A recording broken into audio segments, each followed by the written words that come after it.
Hello दोस्तों, स्वागत है आप सभी का मेरे चैनल में। आज हम शुरू करने वाले हैं अ कपल ऑफ ऑब्लिगेशंस के 9th चैप्टर। तो स्टोरी वहीं से होती है जहाँ ड्यूक प्रिंस को कहता है, रॉयल हाँ, तुम जानवरों से कम नहीं हो, फिर भी मैंने दयावश तुम्हारे साथ मनुष्य जैसा व्यवहार किया है, लेकिन अब आपने सारी हदें पार कर दी है। ड्यूक की बात सुनकर प्रिंस कहता है, क्या तुम्हारा दिमाग खराब हो गया है ड्यूक? मुझे गुस्सा आने पर बहुत दुख हो रहा है, जब मैं कहूँ तो इसे जाने दो। ड्यूक प्रिंस की बात सुनकर प्रिंस के हाथ को जोर से दबाने लगता है। ड्यूक के ऐसे बिहेवियर को डचेस देखकर काफी चौंक जाती है। तभी प्रिंस कहता है, जाने दो, मैं कहता हूँ। तभी नाइट चिल्लाते हुए आता है, योर हाइनेस। तभी नाइट कहता है प्रिंस से, सर आपकी कलाई पर चोट लग गई है।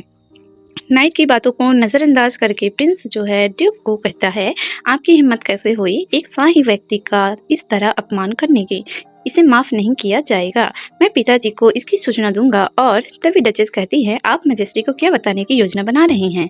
फिर डचेस अपने कपड़े को कसकर पकड़ कर कहती है, जिस राजकुमार ने लगातार 2 पत्नियों को पीट पीट कर मार डाला था, अब उसने एक सहयोगी के रूप में राजकुमारी पर हमला किया। क्या आप यही कहेंगे? डचेस खुद को बहुत ज़्यादा रोकी हुई है कि वह प्रिंस की चटनी ना बना दे पीट पीट कर। प्रिंस डचेस की बात सुनने के बाद कहता है, पीट पीट कर मार डाला तुम इंग्रेट्स। तभी प्रिंस चिल्लाता है और कहता है, मैं एक प्रिंस हूँ, मैं इस साम्राज्य के भीतर जो चाहूँ वो कर सकता हूँ। एक मामूली सी टिप्पणी के लिए तुम इससे इस तरह का व्यवहार करने की हिम्मत कैसे करते हो, वो भी एक बर्बर राजकुमारी से? तब ड्यूक कहता है, मुझे एक बात स्पष्ट करने दीजिए, क्योंकि ऐसा लगता है कि आप अपनी कक्षा पर ही निर्भर है। मैं केवल क्राउन प्रिंस और एम्परर की सेवा करता हूँ। मैं किसी मामूली राजकुमार की बात सुनने के लिए बाध्य नहीं हूँ। यदि आप पूर्ण सत्ता प्राप्त करना चाहते हैं तो राजकुमारी जूलिया को हराने के बाद वापस आए। मेरी संपत्ति इसी वक्त छोड़ दो, वरना तुम्हें पछतावा होगा। आगे हम कैसल को दिखते हैं, जहाँ पर लैला डचेस को कहती है, क्या आप ठीक है योर हाइनेस? तभी डचेस लैला से कहती है, चिंता मत करो, सब कुछ सुलझ गया है। तब लैला कहती है, मुझे खेद है मैडम, मैंने परेशानी खड़ी कर दी। फिर डचेस लैला से कहती है, ऐसा मत कहो, इसमें तुम्हारी क्या गलती है? वैसे सिल्विया कैसी है?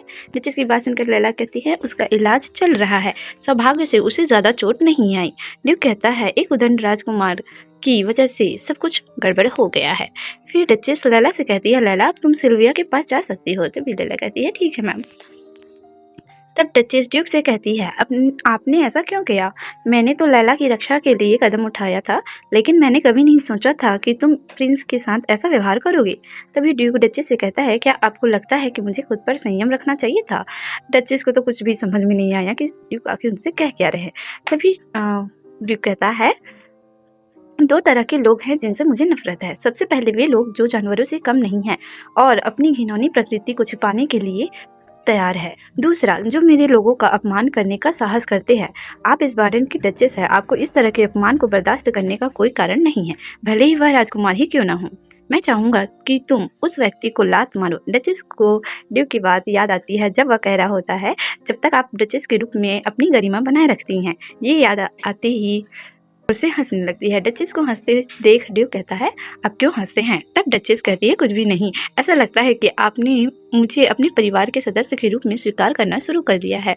डचेस की बात सुनकर ड्यूक चौंक जाता है और कहता है, आप डचेस हैं, आप और किस चीज़ का हिस्सा हो सकती हैं? यदि आगे चर्चा करने के लिए कुछ भी नहीं है, आप अपने कमरे में जा सकते हैं। तभी डचेस ये सर कहकर जाने लगती है। फिर डचेस कहती है, ओह एक बात और, आज के लिए आपका थैंक्स। डचेस की बात सुनकर ड्यूक तो खड़ा ही रह जाता है, कुछ नहीं कह पाता है। डचेस के जाने के बाद वह एक विलक्षण महिला है, ऐसा ड्यूक कहता है। फिर हमें प्रिंस की तरफ दिखाया जाता है, जो पैर पटकते हुए कहता है, आपको इसकी कीमत चुकानी पड़ेगी। एस्पार्डियन के ड्यूक, तैयार हो जा, मैं इस भयानक किले में एक पल भी नहीं बिताना चाहता। तभी नाइट प्रिंस को कहता है, योर हाइनेस।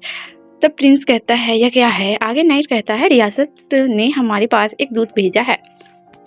क्या? लेकिन उसके बारे में एक अजीब बात है, देखिए वह एस्पार्डियन के ड्यूक से नहीं है। ये सुनकर कहता है, ये कैसी बकवास है? तभी दूत कहता है, your highness, the prince of the empire, Spartan के ड्यूक के चाचा सर नेट का सेवक हूँ। सर नेट ने चौथे राजकुमार से मुलाकात का अनुरोध किया है। आगे हमें कैसल में दिखाया जाता है, जहाँ पर मिस्टर डेनियल के बारे में सारे सर्वेंट्स बात कर रहे होते हैं। क्या आपने सुना? बिल्कुल मैंने सुना। कितना समय हो गया है? 3 साल। गुडनेस, क्या सच में 3 साल बीत गए? वाह, इससे महल में वाकई रौनक आ जाएगी। यह जगह तो बहुत ही नीरस हो गई थी मिस्टर डेनियल के बिना। ये महल बहुत ही ठंडा है। भोली भाली लैला कुछ समझ ही नहीं पा रही है, वो सिर्फ सभी सर्वेंट्स की बातें ही सुन रही है। लैला हिम्मत करके पूछती है, मिस्टर डेनियल, डेनियल कौन है? तब मेड कहती है, ओ लैला तुम अभी तक मिस्टर डेनियल से नहीं मिली हो, है ना? ओ लैला, जब तुम मिस्टर डेनियल को देखोगे तो तुम्हें भी उनसे लगाव हो जाएगा। लैला डचेस को कहती है, मिस्टर डेनियल है, मुझे बताया गया कि वह ड्यूक का इकलौता चचेरा भाई है। बड़ी मुसीबत खड़ी कर दी थी, इसलिए उसे सजा के तौर पर विदेश में अध्ययन करने के लिए भेज दिया गया। लोग कहते हैं कि वह 3 साल बाद वापस आ रहा है। तभी डचेस कहती है, तो यही वजह थी कि पूरे महल में उत्साह का माहौल था। वह नौकरानियों के बीच बहुत लोकप्रिय है, लेकिन मुझे लगा था कि ड्यूक का केवल एक ही चचेरा भाई है। तभी लैला कहती है, जी हाँ, केवल एक ही। तभी डचेस सोचती है, वह सर नीट के इकलौते बेटे हैं जिनके ड्यूक के साथ संबंध अच्छे नहीं हैं। मुझे इस बारे में बुरा महसूस हो रहा है। तभी सिल्विया आते हुए कहती है, excuse me your grace. Duchess जो है फिर सिल्विया को अंदर आने के लिए कहती है और कहती हैं, good afternoon Sylvia. Laila Sylvia को देखकर कहती हैं, आप काफ़ी बेहतर लग रही हैं मैडम। क्या आपको अभी भी दर्द है? आप कैसा महसूस कर रही हैं? कोई संक्रमण तो नहीं है?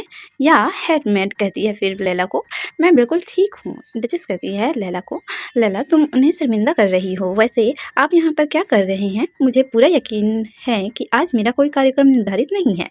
तभी सिल्विया कहती हैं, मेरे पास आपके लिए एक संदेश है। सर नेट ने आपको आने वाले शुक्रवार को रात्रि भोज पर आमंत्रित किया है। डचेस सोच में पड़ जाती है, लेकिन वो मुझे डिनर पर क्यों बुला रहा है?